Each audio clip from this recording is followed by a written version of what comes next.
Assalamualaikum dan salam Sarawakku sayang, bersama saya Fidas Matrang. Fokus berita hari ini, Sarawak komited untuk melahirkan 200 doktor perubatan dan pakar dalam tempoh 5 tahun bagi mengelak kekurangan doktor pakar yang kian meruncing pada masa hadapan. Premier Sarawak Datuk Patinggi Tan Sri Dr. Abang Abdul Rahman Zohari Tun Datuk Abang Openg berkata, Kerajaan Sarawak dengan kerjasama Yayasan Sarawak telah menghantar pelajar dari Universiti Malaysia Sarawak UNIMAS untuk mengikuti kursus perubatan kerana dari segi nisbah bilangan doktor adalah masih rendah berbanding populasi. Dan keduanya UNIMAS mempunyai University Teaching Hospital sendiri, dan sebab itu housemanship program mereka boleh diletakkan di hospital UNIMAS, dan ini akan menambahkan bilangan doktor kita. Dan kalau mereka berjaya nanti, mungkin mereka akan melanjutkan pelajaran di bidang-bidang yang khusus, spesialis bukan course. Dan saya dan Yayasan Sarawak sekali akan memberi pembiayaan untuk mereka mengikuti kursus-kursus lanjutan dalam bidang-bidang yang tertentu. Beliau berkata demikian pada sidang media selepas Majlis Convocation UNIMAS ke-26 bertempat di Arena Gemilang Detar Putra, UNIMAS Kota Semarahan pada Selasa. Terdahulu beliau telah menyampaikan anugerah graduan cemerlang Yayasan Sarawak tahun 2022 yang ditaja sepenuhnya oleh Yayasan Sarawak kepada 2 orang graduan UNIMAS yang telah memperolehi keputusan cemerlang dalam bidang akademik dan kokurikulum.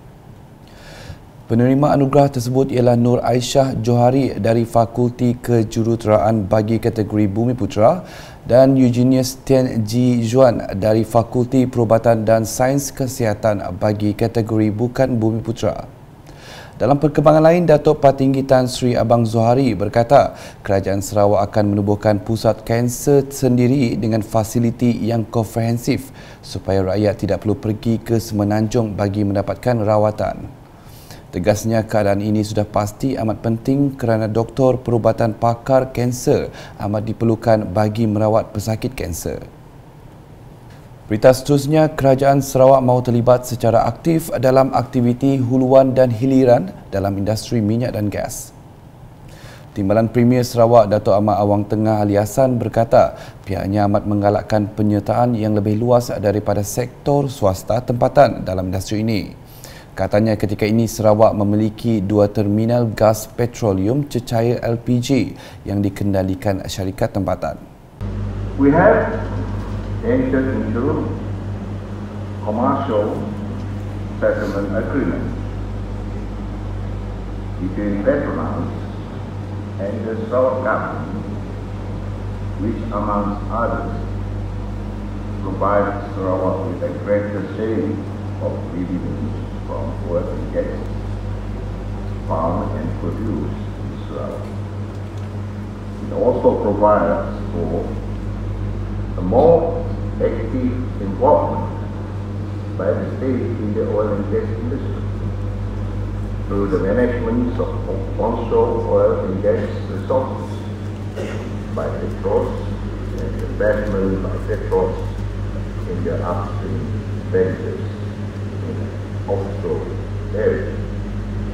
Beliau berkata demikian selepas menyaksikan perjanjian surat perjanjian jual beli SPA di antara Perbadanan Kemajuan Perusahaan Kayu Sarawak Pusaka Integrated Resources Sdn Bhd dengan Petronas Dagangan Berhad PDB untuk memperoleh Bintulu LPG Terminal di Kuching pada Selasa.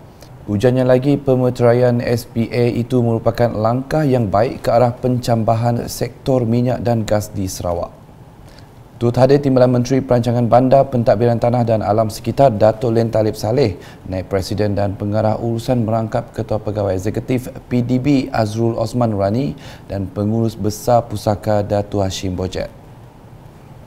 Kepaparan berikut, Menteri Pengangkutan Sarawak Datuk Seri Lee Kim Shin telah mengetuai delegasi Kementerian Pengangkutan Sarawak MOTS dalam lawatan sambil belajar ke negara Singapura dari 31 Oktober hingga 1 November 2022. MOTS dalam satu kenyataan media pada Selasa memaklumkan lawatan itu bertujuan mengkaji serta mempelajari pengalaman negara itu dalam merancang, mengurus dan mengendalikan sistem pengangkutan darat di situ.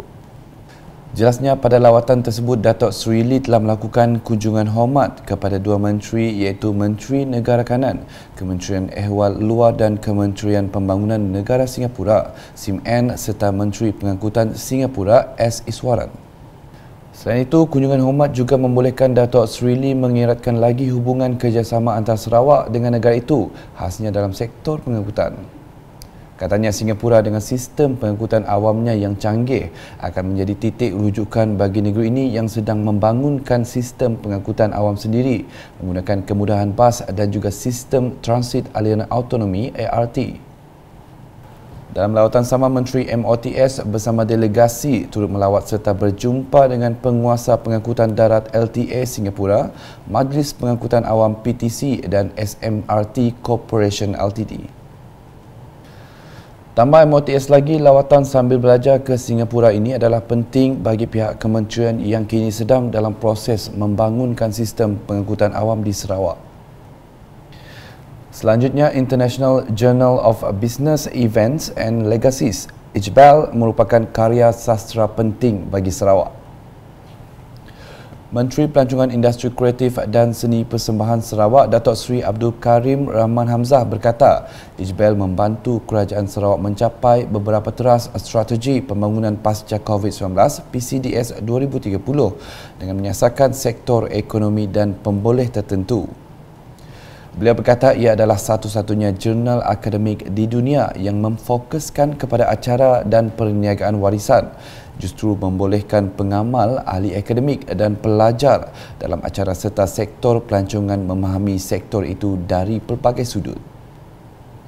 Currently, there are 44 editors and advisors from 15 countries lending their expertise and resources to kickstart the journal's road to success, to indicate how valuable IJBEL is in creating partnership.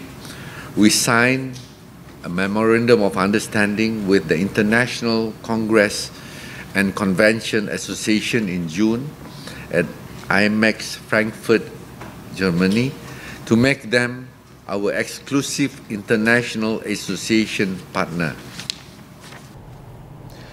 Beliau berkata demikian dalam sidang media Volume 1 of International Journal of Business Events and Legacies di Kuching pada Selasa. Dalam pada itu, beliau berkata di bawah pengupaya PCDS Pendidikan dan Modal Insan, IJBEL membantu dalam mengoptimumkan modal insan Sarawak dan menghasilkan tenaga kerja yang boleh berjaya di peringkat global. Tambahnya, jurnal ini terbukti menjadi platform yang berkesan untuk mendekati pelbagai komuniti acara perniagaan di seluruh dunia dan membentuk kerjasama dalam mikro dan skala makro. IJBEL is helping to optimize Sarawak's human capital and produce an agile workforce that can excel globally. This also includes promoting entrepreneurship. The second is the PCDS Enabler of Innovation, where the journal is leveraging research and commercialization to drive global innovation. And third is the PCDS Enabler of Sustainable Development, where research is used to make economic activities more environmentally friendly that can achieve global recognition. In addition to PCDS, IJBEL is also achieving number 4 of the United Nations Sustainable Development Goal, which is quality education. Manakala dibau dengan Kerajaan Sarawak sentiasa menjaga kebajikan institusi keagamaan termasuk institusi agama-agama lain. Ini terbukti dengan pemberian geran peruntukan menerusi unit hal ehwal agama-agama lain UNIFOR kepada gereja, kuil dan juga institusi keagamaan yang lain.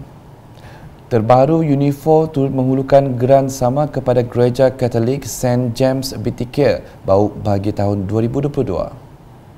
Cek bagi geran berjumlah RM200,000 itu telah disampaikan oleh Timbalan Menteri Pengangkutan Sarawak merangkap Ahli Dewan Undangan Negeri Adun Tasik Biru, Datuk Henry Ginep kepada pengerusi Gereja Saint Jean-Baptiste, Profesor Alex Twain ketika hadir melaksanakan upacara sembahyang di gereja tersebut pada Ahad. Geran itu sebagai bantuan untuk kerja-kerja membina baharu bangunan gereja yang sedang giat dijalankan. Perkembangan di Daro pula, Jentera Gabungan Parti Sarawak GPS Daro telah bersiap siaga menghadapi pilihan raya umum PRU ke-15 pada 19 November ini. Ketua Cawangan Parti Pesaka Bumiputera PBB Daro Safi Ahmad berkata walaupun calon GPS bagi kawasan itu belum lagi diumumkan, namun jentera parti telah siap sepenuhnya untuk menghadapi dan berdepan dengan PRU 15. Katanya dalam proses negara demokrasi, pihaknya sentiasa bersedia berdepan dengan pihak lawan dan akan memastikan calon GPS di kawasan itu menang dengan majoriti besar. Beliau berkata demikian semasa menyempurnakan majlis pelancaran jentera parti GPS Dun Daro di Daro pada Selasa. Beliau yang juga Adun Daro merangkap ahli majlis tertinggi PBB menegaskan GPS sememangnya telah mendapat tempat di hati rakyat dan pelbagai perubahan telah berlaku oleh kerajaan GPS. Tegasnya, rakyat Sarawak termasuk di Daro mahukan kerajaan yang stabil dan memastikan suara GPS lantang dan didengari di Parlimen. Tambahnya, kesemua 25 ranting yang ada dalam Dun Daro telah menyatakan sesiapa sahaja calon GPS untuk kawasan itu akan mendapat sokongan padu. Sedikit perkembangan sukan pasukan APM FC muncul johan perlawanan bola sepak Piala Setiausaha Kerajaan Sarawak 2022 selepas menewaskan Dewan Bandaraya Kuching Utara DBKU dengan jaringan 2-1 dalam aksi final di Stadium Negeri Petrajaya pada Selasa. Gol pertama APM FC dijaringkan oleh bekas pemain Sarawak Ramles Asari pada minit ke-15.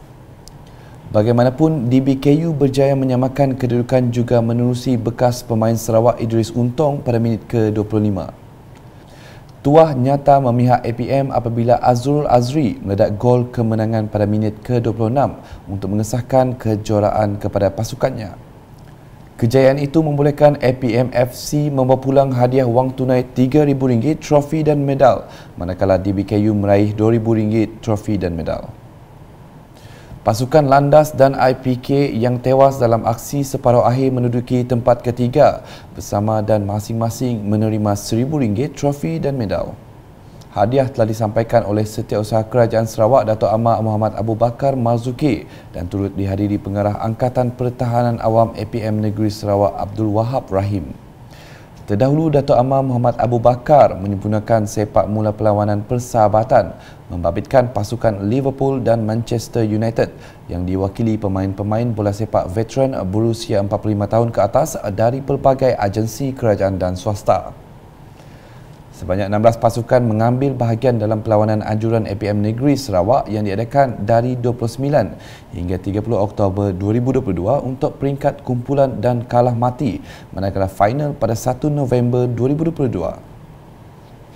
Sekian edisi Tengah Hari bersama saya Firas Macrang. Berita lebih lanjut boleh didapati di semua platform media sosial Lukas termasuk portal lukas.sarawak.gov.my dan Lukas channel di YouTube #Meneva Fakta. Salam Lukas.